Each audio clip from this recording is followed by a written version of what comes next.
Assalamualaikum warahmatullahi wabarakatuh. Selamat pagi. Pagi. Semangat apa enggak? Semangat. Banyak tugas yang numpuk ya hari ini. Mungkin hari-hari udah terasa berat, udah terasa beban kita udah kayak mau copot aja kayaknya. Onderdol kita udah kayak ya udah mau merotoli kafe nih bahasa Jawa. Iya bahasa Jawa nih kayak gitu. Iya. Untuk sebelum kita mulai pada pembelajaran hari ini, alangkah baiknya kita memulai dengan berdoa. Kita heningkan dulu sekejap keadaan kita dan kita berdoa bersama-sama. Untuk itu berdoa dimulai.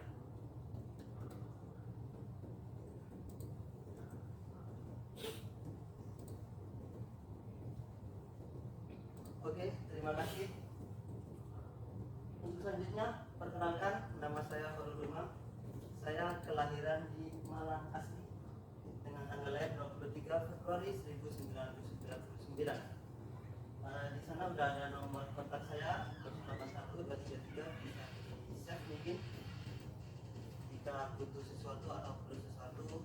Jadi untuk pendidikan terakhir saya sistem informasi S1, keahlian sertifikasi saya ada 3 keahlian: digital marketing, video editing, sama fotografi.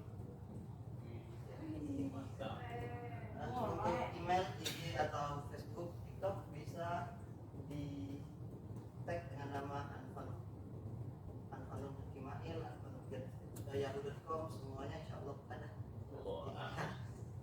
Untuk selanjutnya,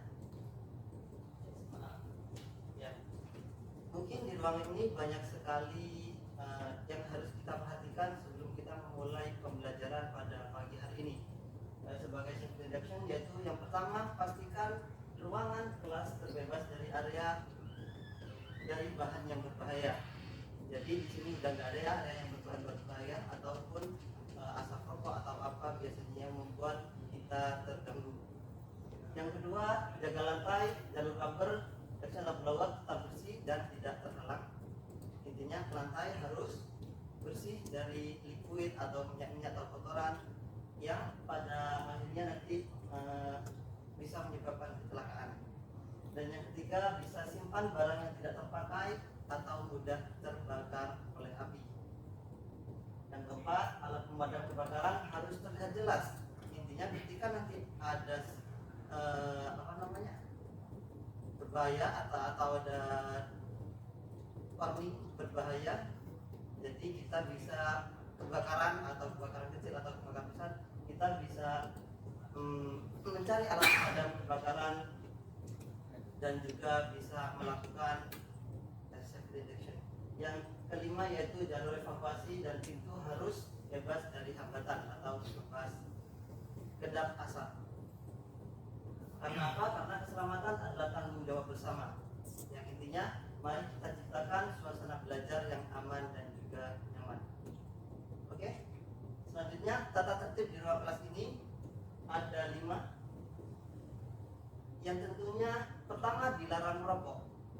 Ya, di dalam ruangan selama proses pembelajaran ini dilarang merokok, baik itu vape ataupun rokok elektrik. Yang kedua, jika ingin bertanya, angkat tangan, ataupun ingin berbicara, angkat tangan. Yang ketiga, matikan atau siapkan ponsel, karena itu biasanya mengganggu dalam proses pembelajaran. Yang kelima, diharapkan untuk hadir tepat waktu dan tidak meninggalkan kelas sebelum pembelajaran selesai, atau setidaknya ketika ingin meninggalkan kelas harus izin terlebih dahulu. Oke? Yang kelima, bisa jaga kebersihan dan rapikan tempat setelah pelatihan selesai. Yang kelima, wajib mengikuti instruksi dari instruktur dengan baik. Oke, bisa dilaksanakan tata tertib ini dengan baik? Bisa. Selanjutnya, sebagai pembuka saja, di sini ada 3 sepatu, yang mana sepatu-sepatu ini adalah sepatu yang berbeda.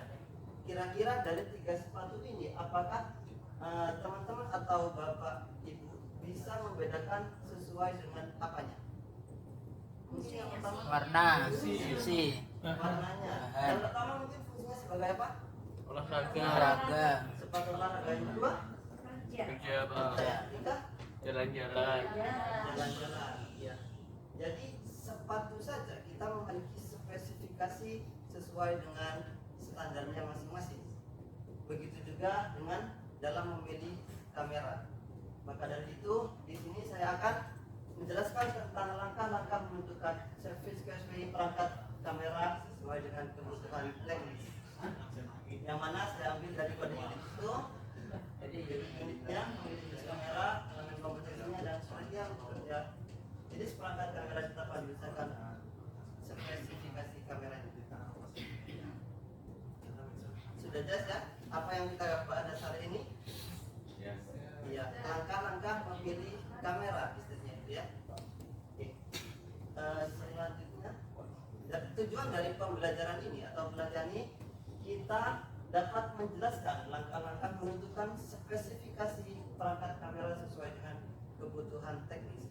Jadi kita nanti bisa menjelaskan, setidaknya bisa menjelaskan apa isi kamera ini buat apa sih, kamera ini buat apa gitu. Jika saya perlu kamera yang seperti ini, maka saya butuh spesifikasi yang seperti apa, istilahnya seperti itu.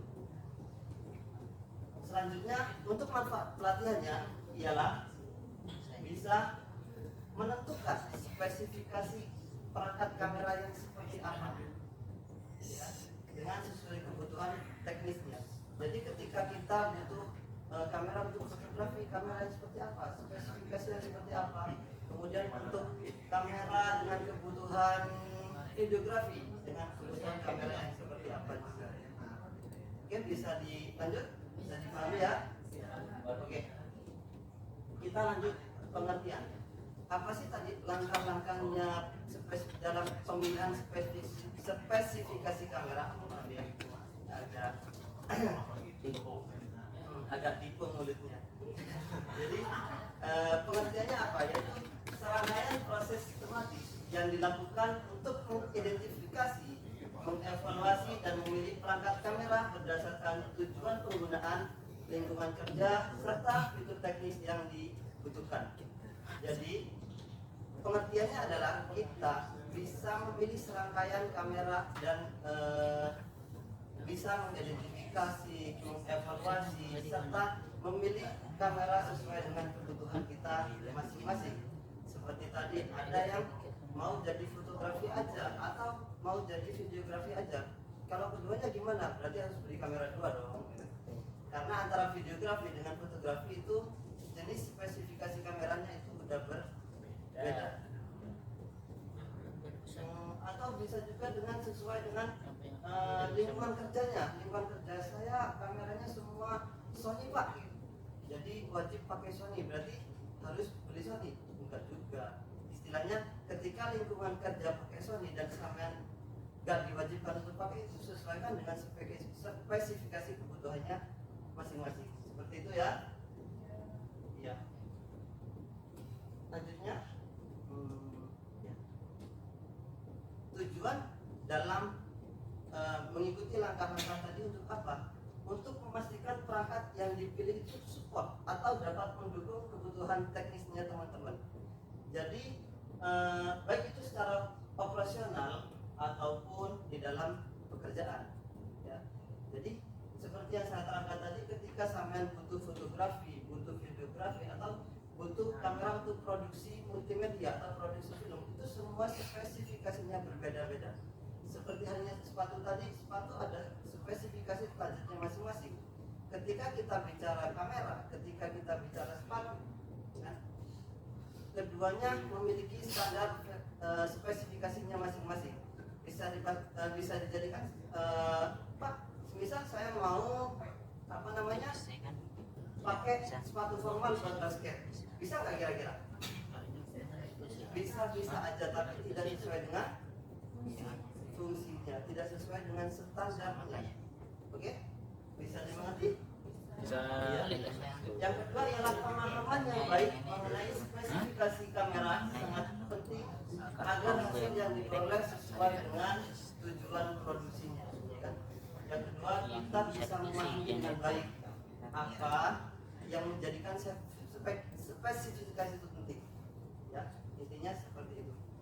Tujuan dari mengetahui langkah-langkah, mengetahui spesifikasi dari perangkat kamera.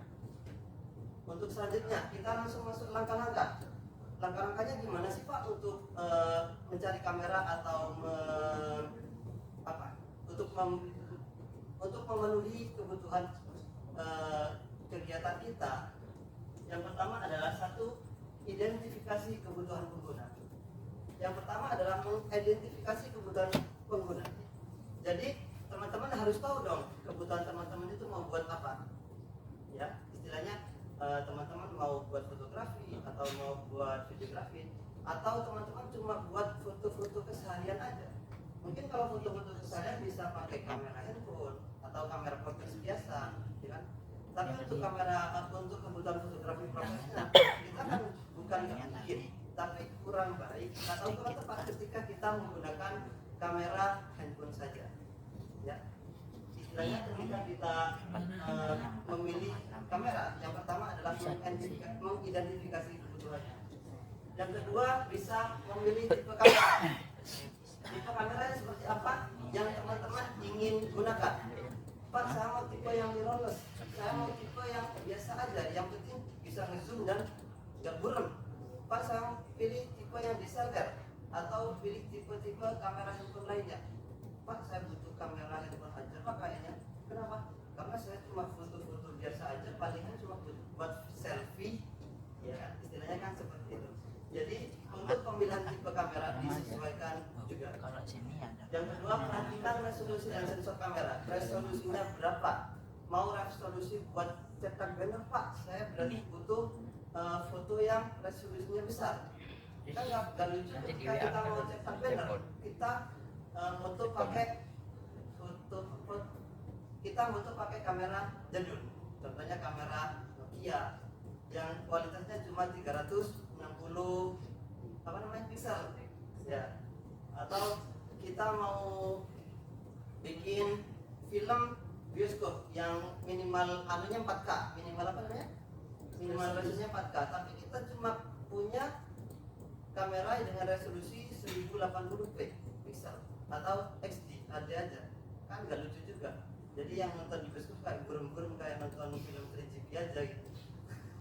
Ya, istilahnya kita harus memperhatikan resolusi dan sensor kameranya. Apa itu?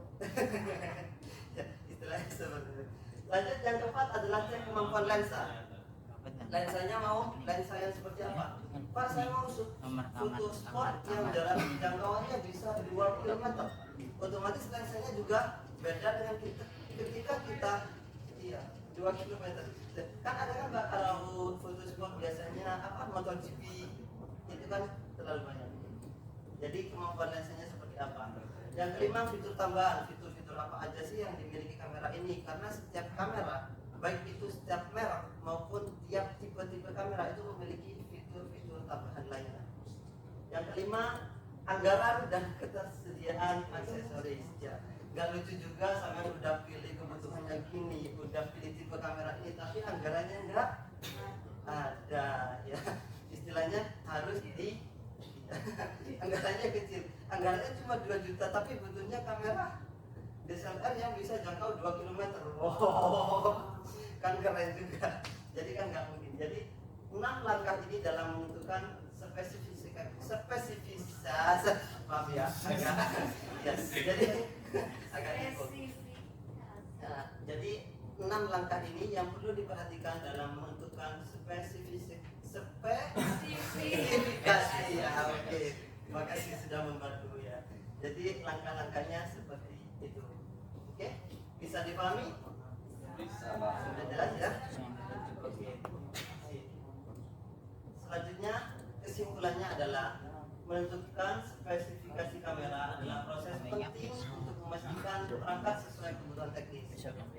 Dengan pendekatan terstruktur, pengguna dapat memilih kamera yang sesuai dengan kebutuhan kerja, efisien dalam anggaran, dan mendukung kualitas hasil, baik untuk fotografi, videografi maupun untuk produksi multimedia lainnya. Bisa dipahami? Oke. Untuk selanjutnya kita aplikasinya apa?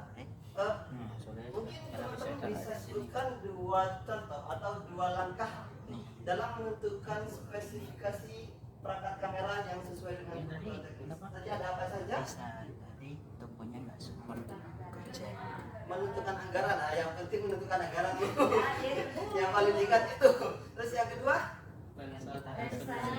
oh iya bisa jadi istilahnya dua langkah atau 6 langkah itu tadi penting semuanya sebenarnya ya. Jadi harus terstruktur gunanya buat apa langkahnya seperti itu. Oke, bisa dipahami ya? Oke.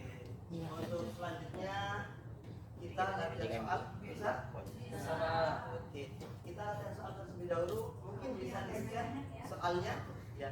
Kita 2 menit saja ya.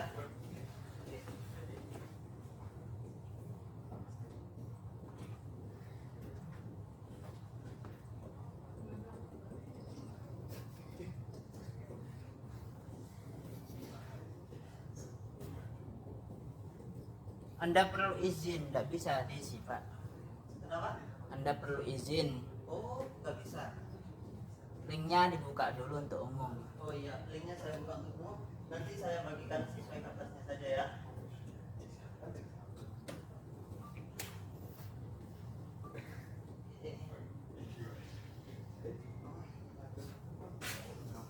Ya. Silakan tulis jawabannya saja. Tulisan 1 jawabannya A, B atau C. Selanjutnya, intinya sesuai jawabannya saja. Oke? Jangan lupa ditulis nama pesertanya. Itu cuma Pak. Kenapa? Cuma dua soalnya Pak. Oh ya. Soalnya yang pertama mungkin bisa langsung jawab. Langkah pertama yang dilakukan dalam menentukan spesifikasi kamera sesuai kebutuhan. Jangan dijawab, tulis di kertas aja. Oke?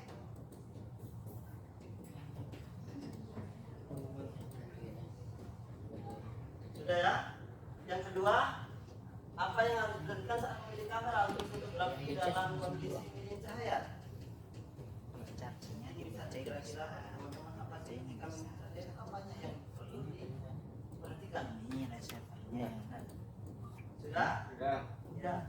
Yang ketiga, ketika memilih kamera videografi profesional, salah satu yang penting adalah apa? Emang nggak bisa. Awet. Untuk videografi profesional ya. Ya, awet. Oke, sudah jawabnya? Lewat. Oke. Selanjutnya, saat memilih kamera, perhatikan apa yang perlu diperhatikan untuk ketahanan ketika kondisinya odor. Ketahanan terhadap apa? Oke. Yang kedua, resolusi video minimal yang direkomendasikan untuk kebutuhan videografi profesional. Nanti udah saya kasih clue-nya. Oke, mungkin soalnya sudah dicatat ya. Apa namanya? Jawabannya? Ya, mungkin nanti bisa dikumpulkan ke ketua kelasnya masing-masing. Siap Pak. Ketua kelompoknya masing-masing. Ya nanti. Oke, kita lanjut untuk tugas tambahannya. Silakan buat min mapping tentang dari perlindungan peralatan sesuai dengan kondisi pekerjaan. Tugas bisa dibuat dalam bentuk soft copy, dikumpulkan paling lambat hari Kamis 15 Desember 2024. Pukul maksimal pukul 23.59 pergantian hari. Langsung aja dikirim ke grup WA. Oke. Sudah? Oke. Sekarang kita tutup saja ya, pembelajaran ini. Ada pertanyaan nggak? Tidak, udah nggak ada ya. Jadi, ya, terima kasih untuk doa untuk penutupnya. Mari kita tutup pembelajaran hari ini dengan berdoa bersama. Berdoa dimulai.